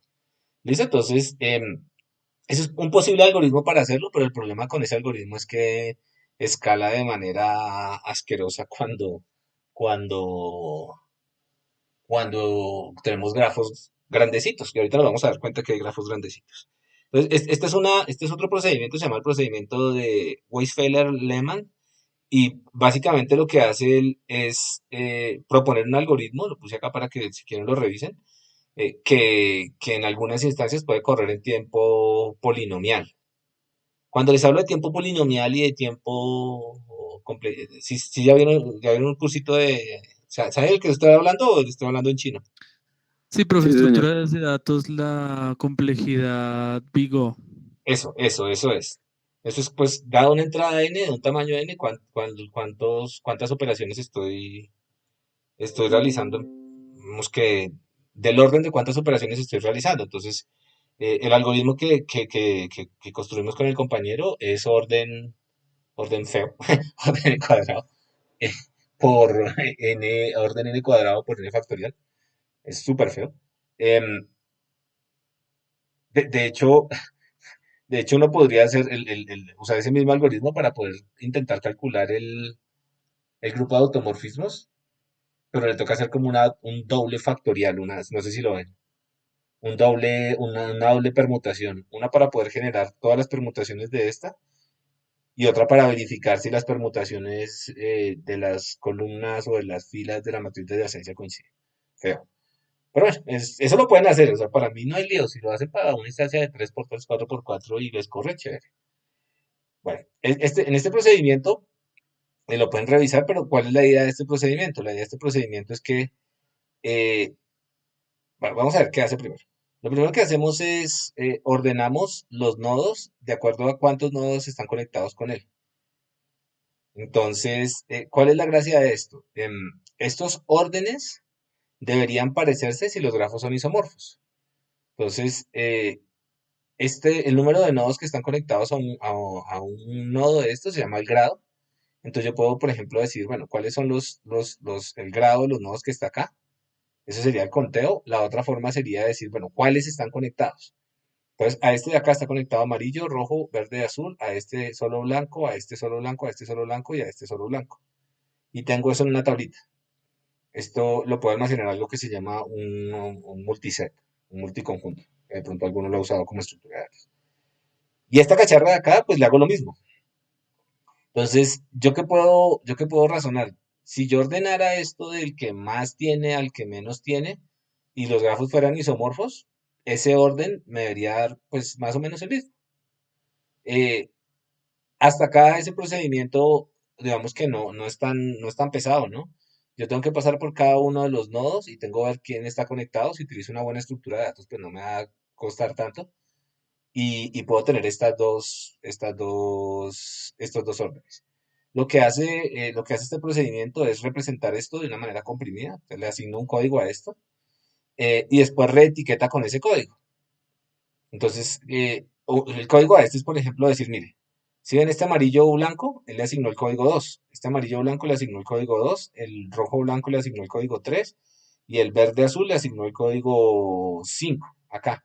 Entonces la idea es que es como una tablita hash o alguna de esas cosas donde uno para unas entradas tiene una salida específica y yo después reetiqueto. Entonces cuando yo reetiqueto, si los grafos son los mismos, pues me deberían quedar las mismas etiquetas, entonces ya la puedo comparar de frente. ¿Alguien me puede decir cuál es o si esto ya es un algoritmo que funciona en todos los casos?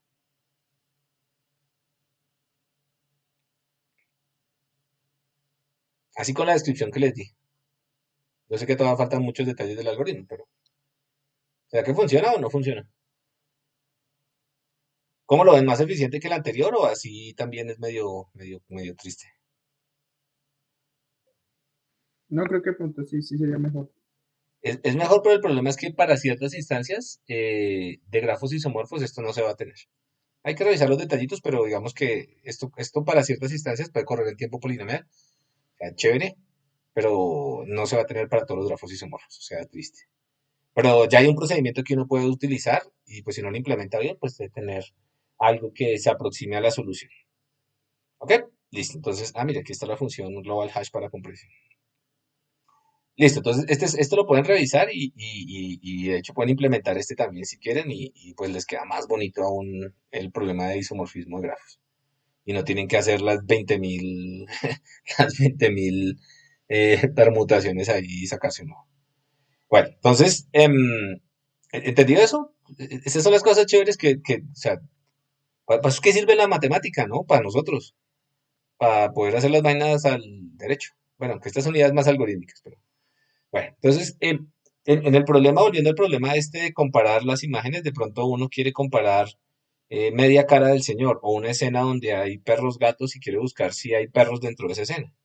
Entonces, si toda la escena la tengo representada como un grafo, el perrito correspondería a una parte de ese grafo, a un subgrafo. Entonces, el problema lo podemos refinar diciendo que en vez de resolver todo el problema de isomorfismo completo de grafos, podemos resolver el problema de el isomorfismo de subgrafos. Entonces, el problema se formula de la siguiente manera. Dados este grafo de acá, vértices y aristas, y este grafo de acá, vértices y aristas, yo quiero encontrar un grafo B sub H que sea subgrafo de B sub G y que las aristas sean subgrafo de E sub G. De hecho, quiero encontrar un pedazo del grafo que sea isomorfo a otro grafo de entrada. Entonces, por ejemplo, en este ejemplo tenemos un grafo G y tenemos un subgrafo, ¿sí lo ven? Chun, chun, chun, chun, que es isomorfo a este pedazo de acá, pero este de acá no es isomorfo a este pedazo de acá. Entonces, la pregunta ahí es, ¿qué es lo que estamos modelando? Pues estamos modelando, en el caso de la imagen, que haya un pedazo de la imagen donde la estructura que estamos describiendo ahí se parezca. Este problema también es SNP completo, es una instancia, sería el problema de isomorfismo de grafos, pero para este también hay algoritmos chéveres. Pues lo puse acá porque, digamos, ya es un algoritmo más específico que uno podría eventualmente utilizar en el problema de imágenes. Listo. Bueno, entonces, eso es chévere. Los grafos y el problema de isomorfismo de grafos no solamente tiene sentido en imágenes, sino en otras aplicaciones. Entonces, por ejemplo, en proteínas. Ustedes saben que las proteínas, em, pues son estas, está el ADN se convierte en RNA y el RNA se envuelve y da estas cosas que son las proteínas, ¿cierto? Y las proteínas tienen una forma tridimensional. Y dependiendo de la forma, las proteínas interactúan. Son como piecitas de Lego, pero espacialmente más elaboradas y la interfase de interacción, pues es diferente, ¿no? Realmente lo que hay aquí son unos enlaces químicos, pero la geometría es lo que dice si dos proteínas interactúan o no. Ok, entonces, esto de acá es súper, súper importante. Piensen en que uno está diseñando esta vacuna del COVID, entonces lo que hay por detrás son enlaces proteicos, interacciones proteicas, y uno quiere, por ejemplo, que cierto tipo de proteína que hace cierto tipo de cosas eh, sobre las proteínas que recubren el virus, se le pegue o no se le pegue. Entonces, ese es un problema computacional, en biología computacional, es un problema grandísimo, y es el problema de cómo yo puedo escribir estas interacciones y yo cómo puedo estudiarlas, y detrás hay problemas de geometría computacional bien chéveres. Listo, entonces, también para mostrarles que ustedes pueden conseguir trabajo en la industria farmacéutica si saben buen algoritmo. Pero bueno, entonces yo tengo distintos tipos de interacciones acá. Si ustedes rotan un poquito esto no necesariamente va a interactuar, esto tampoco va a interactuar, etcétera. Entonces, el asunto aquí es, si tienen preguntas o comentarios o alguien sabe de esto porque trabaja en esto con el profe, por ejemplo, Luis Fernando, o ha hecho cosas de estas, pues que levante la mano y nos cuente porque seguramente tiene más experiencia que yo en este casito de acá. Entonces, este es el tipo de problemas que le interesan a la gente en farmacia, en biología, eh, en, en biología computacional se utiliza hartísimo para diseño de fármacos. Este es el tipo de cosas que uno hace. Y hay un problema, hay una línea completa. El Departamento de Ingeniería de Sistemas tiene una maestría en biología computacional y gran parte se dedican solo a esto. Porque esto se va a convertir en un problema de computación, ¿no? Entonces, esto de acá se llaman los interactomas. Los interactomas son las redes que se forman cuando dos de estas cositas interactúan. Entonces, cada una de estas pueden entenderla como una proteína y esta línea de acá quiere decir que se acoplaron o interactuaron de alguna manera. Entonces, uno puede representar las interacciones entre proteínas como un grafo. Entonces, la pregunta es cuándo dos interactomas son isomorfos. ¿Sí ven la cantidad de noditos que hay? Intenten usar el algoritmo que propuso el compañero sobre esa instancia del problema, sobre esos interactomas. Se van a demorar el resto de la vida haciéndolo. Entonces, resulta muy curioso porque cuando uno se pone a revisar la literatura, se da cuenta que, por ejemplo, en biología computacional hay unas heurísticas que no resuelven el problema de manera perfecta, pero sí tienen unas heurísticas súper, súper buenas para poder resolver el problema de saber si estas dos cosas se parecen. Entonces, por ejemplo, yo tengo este interactoma que está reducido, aquí tengo moléculas y aquí tengo interacciones entre las moléculas. ¿Estos grafos son isomorfos o no son isomorfos? Pregunto yo. Sí son. Sí son, ¿cierto? ¿Qué correspondencia, cuál es el isomorfismo entre esos grafos? Pues de hecho, cada letra con su respectivo apóstrofo, Es el apóstrofe, no me isomorfismo. acuerdo. Exacto, es el Listo. isomorfismo. Listo, entonces ahí yo tendría el isomorfismo, entonces lo que ellos calculan es unas afinidades entre los nodos, entonces yo calculo afinidad acá, todas las afinidades y me da una matriz de afinidades entre los nodos, y después sobre esa matriz de afinidades entre los nodos trato de calcular un score que me dice si son, no les voy a dar los detalles ahí, que tampoco los entiendo exactamente, pero lo que hay detrás de eso es el cálculo de afinidades, entonces es un problema como esto que es un problema de matching entre grafos. De hecho, si ustedes buscan matching entre grafos van a encontrar estas dos cosas. Em, ok, listo. Y eso simplemente para decir que a veces los computers ahí somos como muy también muy pedantes y uno, ay, no, solo nosotros hacemos algoritmos decentes, falso. En todas las comunidades sacan algoritmos que son así brutales. eh, y más ahora con que ya todas las ciencias cogieron esto, entonces uno se tiene que nutrir de esos algoritmos, pero también puede tener la posibilidad de colaborar si tiene buenas ideas para trabajar en esto. Entonces, simplemente una reflexión alrededor de esto, que esto es un paper de biología. Si usted lo lee, está publicado, esto es un PNAS, Proceeding National Academy of Science, es un paper de biología, pero tiene toda la teoría de grafos que ustedes se puedan imaginar y es bonito. Bueno, otra instancia de aplicación de esto es en química. Entonces, en química, pues uno puede tener sustancias que son, perdón, estos son, sí, moléculas o sustancias cuyos enlaces acá formen un grafo. Yo no le gustaría saber, por ejemplo, ellos ahí tienen una pregunta y es el isomorfismo entre distintas sustancias. Estas conexiones de acá, esta geometría de acá, es fundamental. Recuerda que la vez pasada también hablábamos un poco de la simetría que existía dentro de los compuestos químicos. eh, es algo parecido, ¿no? Uno quiere saber qué tipo de enlaces hay, si los enlaces son similares. Y ese isomorfismo también es una pregunta que uno puede resolver en química. Entonces, vale la pena enterarse de qué van los algoritmos de isomorfismo de grafos si alguna vez uno quiere trabajar, por ejemplo, en química computacional. Ay, aquí se me olvidó, no alcancé a poner la otra. Ah, bueno, había un ejemplo que me parecía bien chévere y estos ejemplos que ustedes todos los días consumen. Y me gustaría que abriera un poquito la discusión. ¿Qué utilidades le ven a los isomorfismos de grafos o al problema de subgrafos de isomorfismos o al problema de los automorfismos, el grupo de los automorfismos de un grafo en redes sociales? O eso no sirve para nada, ¿para qué estudiamos eso en redes sociales? Pues los grafos al fin y al cabo son una representación, ¿no? Y si el profesor lo quiere asociar a las redes sociales, nosotros podemos representar las redes sociales como una enorme red de grafos. De hecho, un solo grafo, ¿no?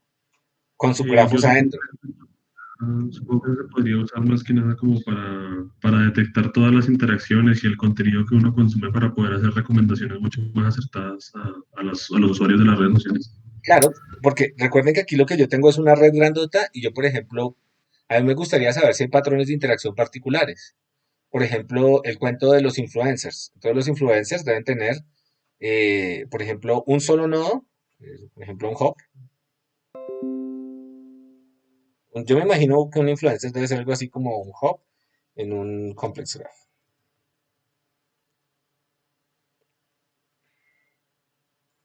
Entonces, estos tipos son influencers porque pueden influenciar, pero esto ya determina una topología particular de interacción. Yo podría buscar dentro de la red cuáles porciones de la red tienen esta topología.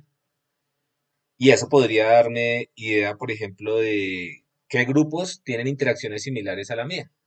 Entonces, por ejemplo, si hablamos de redes sociales, uno puede preguntarse si las interacciones entre los hinchas de fútbol son similares a las interacciones entre los fanáticos de Justin Bieber o los que les gusta, ¿cómo es? El K-pop music. ¿Y eso por qué es importante? Dice usted. Primero, porque sería chévere que fuera cierto, que esos subgrafos fueran isomorfos. Y segundo, porque si yo logro caracterizar, por ejemplo, en una red social de estas grandes, cierto tipo de interacciones particulares, ciertas topologías de conectividad particulares, de pronto a ellos les puedo vender cosas de una manera uniforme, diseñar una estrategia de venta, por ejemplo, que pueda propagarse de manera muy rápida o que sea muy efectiva.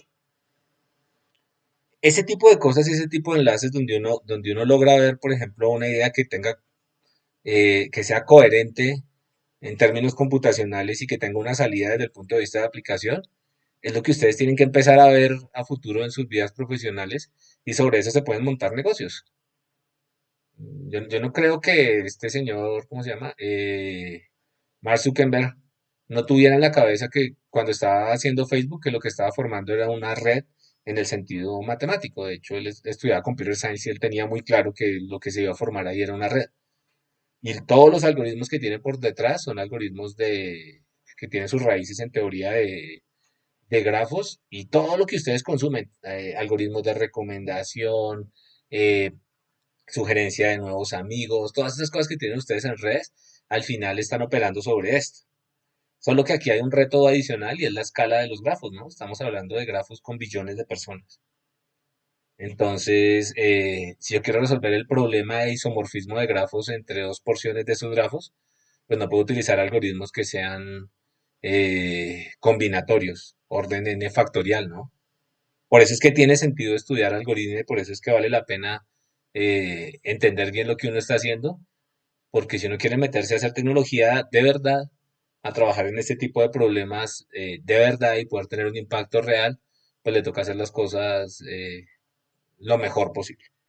¿Listo? Eso es lo que quería contarles sobre los isomorfismos de grafos. De hecho, pues, de nuevo, la gracia de los isomorfismos de grafos es que las permutaciones que le hago a esos nodos al final y me dejan los grafos, me generan todos los grafos isomorfos, corresponden a un grupo que es el grupo de automorfismos. Entonces, piensen ustedes como que si resuelvo ese problema, tengo un problema bacano, es el problema de saber eh, todos los posibles grafos, todos los posibles reetiquetados de los nodos de estos grafos que se ven iguales a él. Es decir, todas las posibles instancias de grafos que se ven iguales al grafo con el que yo estoy trabajando, que es violento, ¿no? Chévere. Listo. Pregunta respecto a esto. ¿Cómo pasó con Cambridge Analytica? Cambridge Analytica, sí. Recomendaciones, patrones sociales criticables son... Sí, por eso es donde está la plata. No, mentira. Hay un documental bueno de la W, ya que tenemos 5 minutos, se los voy a poner acá. No se los voy a poner, pero se los voy a poner para que lo miren. DW Data. No, pero es verdad, ahí es donde está el dinero de las redes sociales, porque ellas necesitan hacer la mejor publicidad posible de todos los usuarios, y eso solo se logra recopilando la mayor información que puedan de ellos. Exactamente, hay un documental que salió la semana pasada de la W, sí fue de la W, que está violento porque es el costo de los datos. Ah, no, mentira, yo lo vi fue en Netflix. Y Implicaciones de las redes sociales, ¿lo ves? sí, sí, uno donde le muestran a uno y le cuenta cuál es el Sí, está negocio detrás buenísimo de el esto. de Netflix, el nuevo. No, es que hay dos. Uno que salió hace poquito y el de Cambridge Analytica sí ya salió hace rato. Ah, no, pero yo estoy hablando de que salió hace poquito, yo lo vi esta semana y es muy bacano, que lo ilustran como muy para niños que lo que realmente tienen es un modelo, un avatar de uno que lo alimentan con datos y es muy chévere porque eso en realidad es cierto. Eh, Sí, se llama implicaciones de las redes sociales. ese. De hecho, nosotros hay un curso yo les había dicho tal vez. Bueno, hay un curso del profe, hay un profe en economía y él hace modelado causal. Eh, y ese modelado causal es muy bacano porque es, es realmente la matemática que le dice a uno si, por ejemplo, yo le pongo a usted publicidad, si esa publicidad usted va a hacer que compre o no, que es lo que en realidad uno quiere. O si la posibilidad de poner publicidad va a terminar haciendo que usted haga otra cosa. Eh, y uno se pone a mirar el detalle y hay varias empresas grandes sobre todo estas de redes sociales, y están buscando gente que haga no solo data science, sino causal modeling. Entonces diseñan experimentos, no sé, pues me imagino que ustedes saben. Los pioneros del diseño de los experimentos A/B son Facebook y las redes sociales. Los experimentos A/B son experimentos donde usted coge una población, saca un segmento de la población y, por ejemplo, les pone la barrita de los amigos azul y otros se las pone verde. Y entonces uno evalúa sobre grandes volúmenes de poblaciones si es mejor verde o azul. Y toma medidas, toma decisiones, por ejemplo, de diseño en términos de eso. ¿Qué están haciendo ahí? Lo están caracterizando usted de la mejor forma posible. Y cuando usted está navegando, por ejemplo, en una red social, todo se logra. Y eso es súper bonito. O sea, desde el punto de vista computacional, eso es súper, súper, súper bonito. Obviamente tiene unas implicaciones bien heavy, pero precisamente si uno quiere que no le metan los dedos a la boca, uno tiene por lo menos que entender qué es lo que está pasando atrás y hasta dónde eso no es humo y si en realidad hay algo que está por detrás. Listo, eso era lo que quería contarles. De Great Hat, toca mirarlo. De Social Dilemma, creo que es ese. Sí, creo que es ese.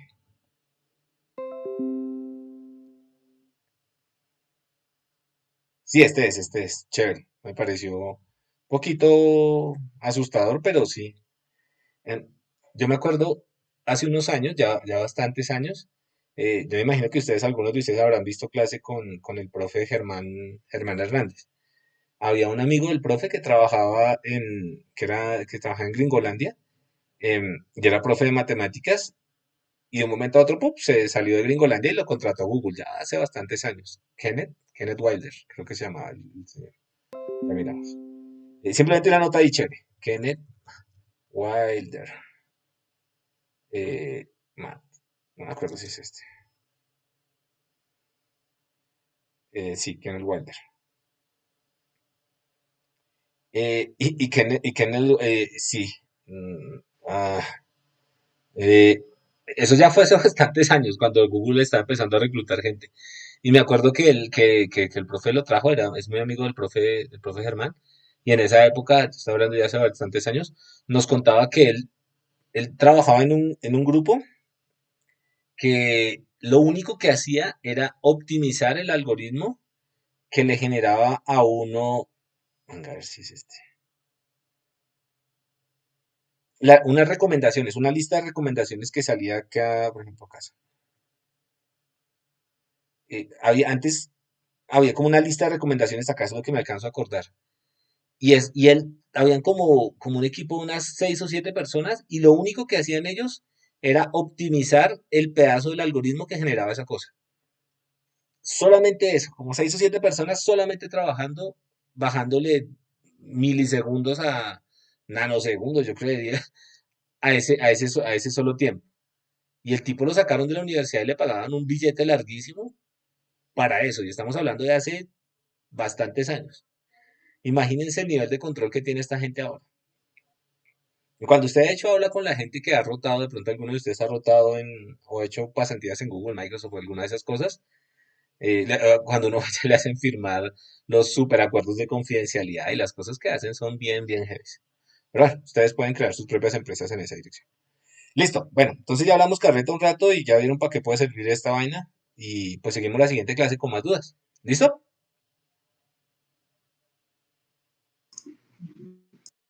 Bueno, Vale, profe. ahorita Listo, subo la profe, clase. ok. Gracias a ustedes. Ok.